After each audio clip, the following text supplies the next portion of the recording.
अस्सलाम वालेकुम उस्ताद, सब ठीक ठाक हो? बहुत बहुत गुज़िश्ता ईद मुबारक। काफ़ी दिन हो गए थे आप लोगों से गपशप हुए। मैंने कहा कि चलो लाइव आते हैं, लेकिन फिर यूट्यूब ने यही कहा कि भाई आप अभी एलिजिबल नहीं हुए। मैंने कहा कोई बात नहीं, हमें कोई टेंशन नहीं है। हमारे चीते हैं वो, इंशाल्लाह हमें यहाँ तक हम आ गए हैं तो इंशाल्लाह आगे भी पहुँच जाएंगे। तो यहाँ तक आने से मुराद एक बात तो आपको बताना भूल ही गया। अल्हम्दुलिल्लाह we have crossed 1K subscribers, और ये सब आप लोगों का ही प्यार है और आप लोगों की एंथुजियाज़म है और आप लोगों की दिलचस्पी है कंटेंट के साथ। तो अल्लाह ताला आप लोगों को खुश रखे सबको, और इसी तरह ही सपोर्ट करते रहें, शेयर करें इसको डिफरेंट प्लेटफॉर्म्स पे। और इंशाल्लाह वो दिन दूर नहीं है कि जब हम 100K पे जाएंगे और फिर इंशाल्लाह इवेंचुअली 1 मिलियन तक भी जाएंगे। तो कारवां चल निकला, इंशाल्लाह चलता रहेगा ही ऐसे ही। आप तक मैं क्वालिटी कंटेंट पहुंचाता रहूँगा, अपनी ज़िम्मेदारी। और एक क्वेश्चन आंसर सेशन कर लेते हैं छोटा सा। दिल मेरा यही था, काफ़ी सारी चीज़ें फिर से इकट्ठी हुई थी, तो ये ज़रा आसान लगता है यार कि अलग-अलग तो मैं सबको जवाब देता हूँ। मैंने कहा चलो इस तरह से रिकॉर्डेड सेशंस के अंदर हम लोग एक दूसरे के साथ गपशप कर लिया करेंगे। आप लोगों के सवाल मेरे पास नोट होते रहते हैं और आप लोगों को ऐसे ही मैं जवाब देता रहा करूँगा। तो बात शुरू करते हैं भैया, विदाउट एनी फर्दर डू।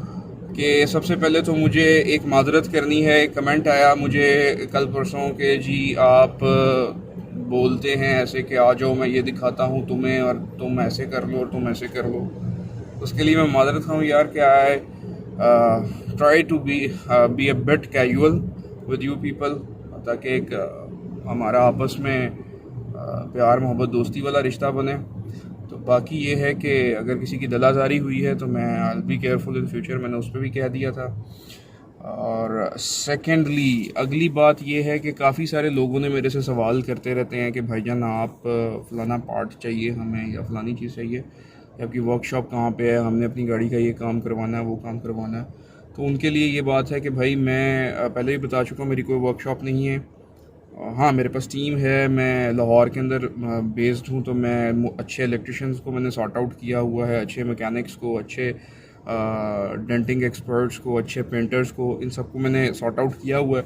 वो मैं आपको रेफ़र कर सकता हूँ। आप मुझसे अपनी काम डिस्कस करें कि किस नौइयत का करवाना है, तो मैं आपको अच्छा बंदा रेफ़र कर दूँगा। एक तो बात ये हो गई।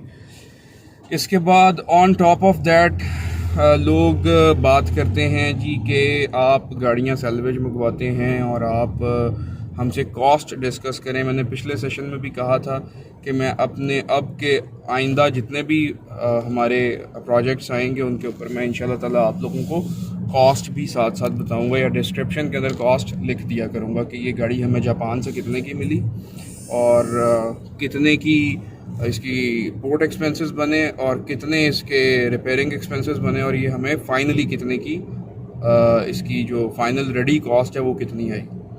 अच्छा, एक तो ये हो गई बात। इसके बाद अगली बात ये थी कि मुझे कुछ लोगों ने कांटेक्ट किया कि जी गाड़ियाँ फॉर सेल होती हैं, आपके पास क्या क्या है इन लाइनअप और इन प्रोजेक्ट, क्या क्या आप बेच रहे हैं। मेरी तकरीबन सारी गाड़ियाँ फॉर सेल होती हैं, कुछ एडवांस बुकिंग पे होती हैं, और मैं गाड़ी ख़ुद से इंपोर्ट करता हूँ जापान से, मुख्तलिफ ऑक्शन हाउसेस से, और वहाँ से यहाँ तक ला के उनको थ्रू प्रॉपर चैनल, कोई बीच में डीलर इन्वॉल्व नहीं है, ख़ुद से गाड़ी क्लियर करवाता हूँ, करवा के और उसका प्रोजेक्ट भी खुद ही करता हूँ। मैं बाहर के प्रोजेक्ट्स नहीं लेता किसी के, यानी आप मुझे काफ़ी सारे लोगों ने ये भी पूछा कि जी आप हमारी गाड़ी तैयार कर देंगे, तो मैं फ़िल वक्त के लिए माजरत है उससे, क्योंकि मेरे पास अपने प्रोजेक्ट इतने सारे लाइनअप हुए होते हैं कि मैं टाइम ही नहीं होता मेरे पास। ठीक है, तो ये फुल टाइम जॉब मैं करता तो ये सेकेंडरी बिज़नेस के तौर पे हूँ, यानी मेरा प्राइमरी बिज़नेस अपना कुछ और है।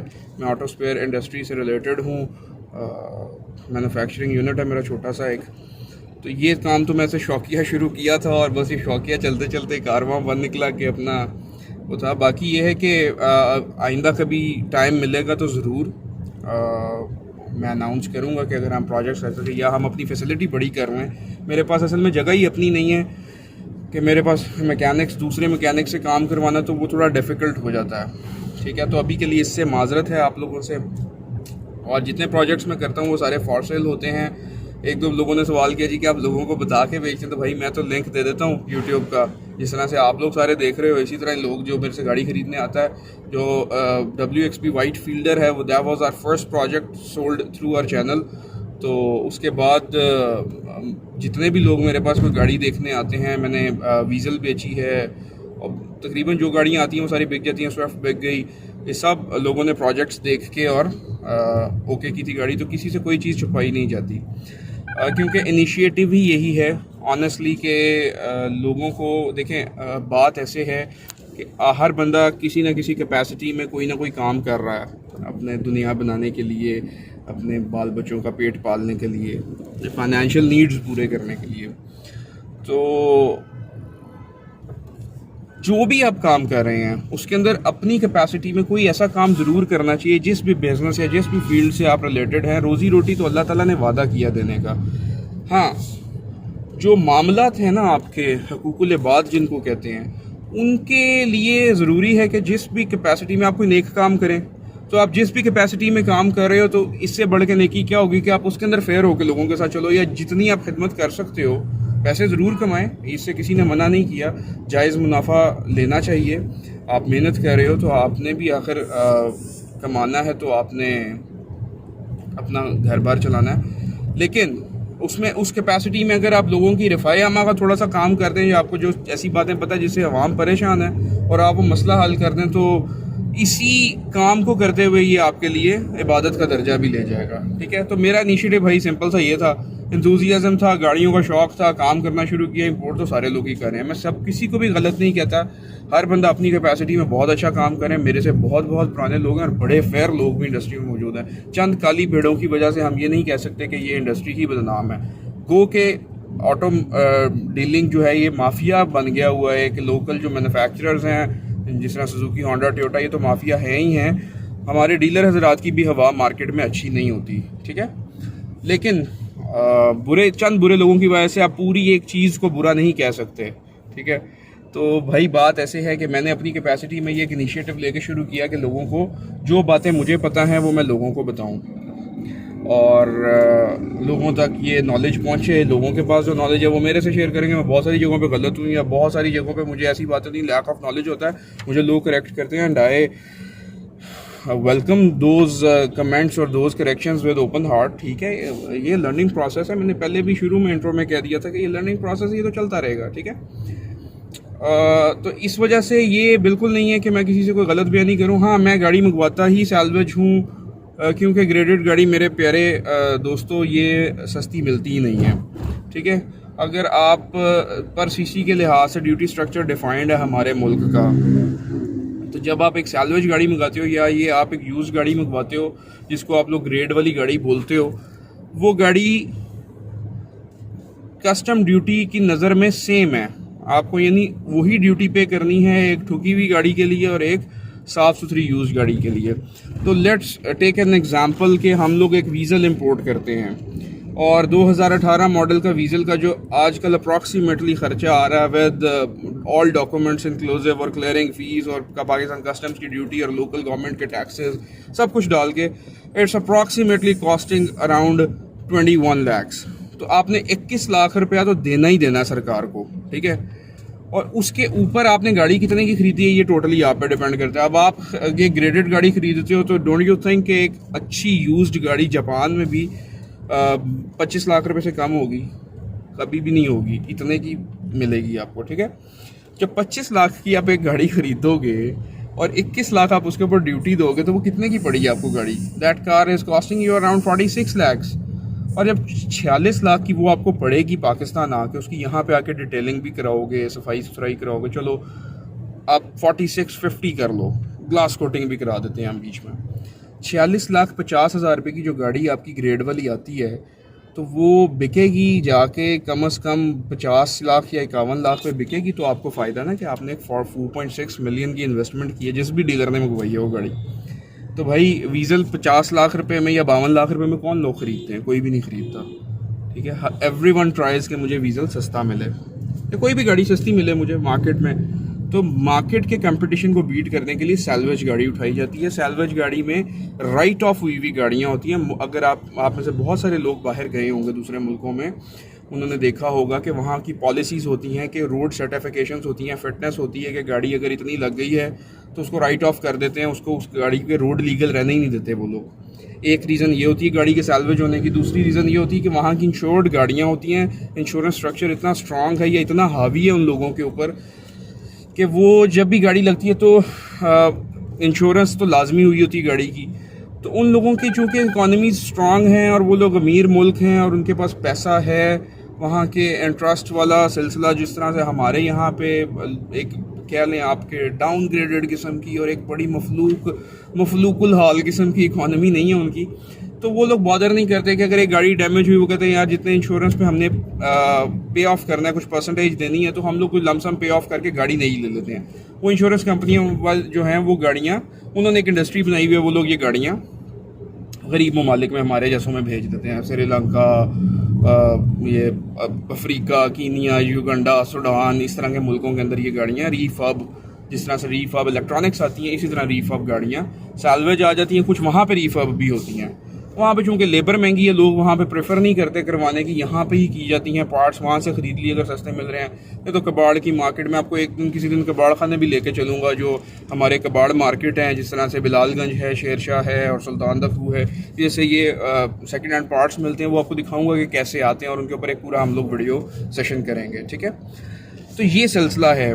इस वजह से ये गाड़ियाँ सैल्वेज आती हैं पाकिस्तान में और मुख्तलिफ आपको माइनर हिट से लेके टोटल लॉस गाड़ियाँ भी मिलती हैं। It's totally up to you कि आपने उस गाड़ी में से क्या आपको जूस नज़र आता है जो आप उसको निकालना चाहते हैं। मैंने आपको बारहा बताया, अपने हर प्रोजेक्ट में मैं बताता हूँ कि मैं सैल्वेज गाड़ी उठाना कोई गुनाह नहीं है। और लोगों को असल में हमारे यहाँ पे ना अवेयरनेस ही नहीं थी इतनी। हम बहुत सारे लोग ऐसे हैं जिनके पास कॉर्पोरेट सेक्टर से ताल्लुक़ होता है, या यानी एक ख़ास क्लास है हमारे मुल्क में जो लोग, हर बंदे का अपना डिफरेंट शौक़ है ना, तो एंड यूज़र जो हैं वो बहुत कम होते हैं जो गाड़ियों की नो हाउ रखते हैं। एंथुजियाज़म है, कोई कीड़ा है वो तंग कर रहा है, जिस तरह मुझे था, तो लोग कर लेते हैं गाड़ियों को, समझते हैं कि अच्छा ये कैसे होता है, ये कैसे होता है। लेकिन ज़्यादातर लोग हमारे में से, मेरे अपने वालिद साहब भी और बहुत सारे लोग मेरे अपने फैमिली रिलेटिव्स में भी, वो सब ऐसे ही थे कि बस गाड़ी ख़रीद ली, शोरूम से ख़रीदी, यार अच्छी ठीक है गाड़ी देख लो, उसका पेंट तो नहीं है, ये नहीं है, ये नहीं है, ये नहीं है, बस ठीक है ले लो गाड़ी को थम्स अप करके। किसी को भी नहीं पता कि गाड़ियों के साथ ये प्रोसीजर्स जो हो रहे हैं ये कैसे हो रहे हैं। जब हम इस फील्ड में घुसे तो पता लगा कि भाई अच्छा ये ऐसे भी हो रहा है। तो इसमें कोई गुनाह नहीं है कि आप एक डैमेज गाड़ी ख़रीद रहे हो। हाँ, आप उसको देखो जुल्म कहाँ पे हुआ हमारे साथ, कि मैंने जिस तरह बताया कि चंद काली भेड़े, वो बिल्कुल टोटल लॉस गाड़ियाँ, उसको बहुत हल्का मटेरियल लगा के तैयार करना, पार्ट्स रिपेयर करा के डाल देने कि यार चलो बस किसी तरह से ना, वो पंजाबी की एक वो है कहावत है कि थूका नल पकौड़े तलने, तो वो थूकों से पकौड़े तल के बस ठीक है यार किसी तरह दे दो। तो वो जब गाड़ियाँ मार्केट में आई, ऑन रोड आती हैं, कुछ अर्से बाद ख़राब हुई, तो एक हवा बन गई कि यार ये रिपेयर्ड गाड़ी या डैमेज गाड़ी जो है ये इट्स नॉट वर्थ इट। जिस तरह से मैं कर रहा हूँ तो यार आप लोगों ने भी देखा है कैसे हम लोग काम कर रहे हैं और क्या सिलसिला चल रहा है। तो इस तरह से भाई आप कोई भी गाड़ी तैयार करो, आपकी अपनी गाड़ी भी डैमेज हो जाए, अल्लाह ना करे कभी कोई ऐसा मामला हो जाए, तो गाड़ी को तैयार करने में कोई प्रॉब्लम, कोई मुसाइका नहीं है, ठीक है। तो ये सारा सूरत हाल है। सैल्वेज गाड़ी आती है, वो सस्ती मिलती है और वो तैयार होकर बिकती भी सस्ती है। ये नहीं कि उसको तैयार करके बहुत लंबा चौड़ा प्रॉफिट कमाया जाता है। हाँ, ज़रा प्रॉफिट मार्जिन एक अच्छा मिल जाता है। मेहनत है, मेहनत के पैसे हैं कि आप कितना अच्छा तैयार करते हो, कितनी कैसी सैल्वेज उठाई। तो यही इनिशिएटिव लेके चला और मैंने आप लोगों को from the day that I by car from Japan, वहाँ से मैं काम शुरू करता हूँ। गाड़ी उठाई जापान से, कोर्ट क्लियरेंस लटरम पटरम करके आप तक रिपेयर होके किस हालत में आई, कितनी मेहनत लगी वो आप लोग देखते हो, और उसके अगेंस्ट अपनी मेहनत के प्रॉफिट वसूल किया जाता है, उसका मेहनत का उजरत है। हाँ, ये आप लोगों से वादा है और ये इंशाल्लाह रहेगा।